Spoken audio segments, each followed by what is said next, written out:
So match 25 India vs USA at New York நடந்து முடிஞ்சிச்சு மக்களே. and India 7 wickets வித்தியாசத்துல வின் பண்ணி சூப்பர் 8க்கு குவாலிஃபை ஆயிட்டாங்கன்னு சொல்ல முடியும். பட் 7 wickets வித்தியாசத்துல வின் பண்ணதெல்லாம் நிறைய பேர் நினைப்பாங்க ஓ இது ஈஸி வின் தான். கிடையாதுங்க.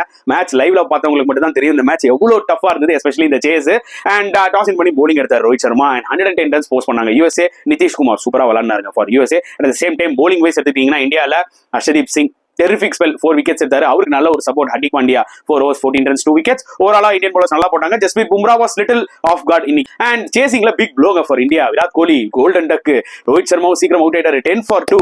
யார் டேமேஜ் பண்ணா? நெட்ரா வல்கர் ஒன்ஸ் அகைன் பாகிஸ்தானோட கலக்கினாரு. இங்க இந்தியாவையும் வந்து பாத்தீங்கன்னா தண்ணி காமிச்சாரு. ஒரு இந்தியன் ஒரிஜின் பிளேயர் இந்தியாவோட மோதி இந்தியாக்கே வந்து பாத்தீங்கன்னா தண்ணி காமிச்சாரு ஃபர்ஸ்ட் ஒரு 2 overs. அதுக்கப்புறம் ஒரு partnership from Suryakumar Yadav and Dube.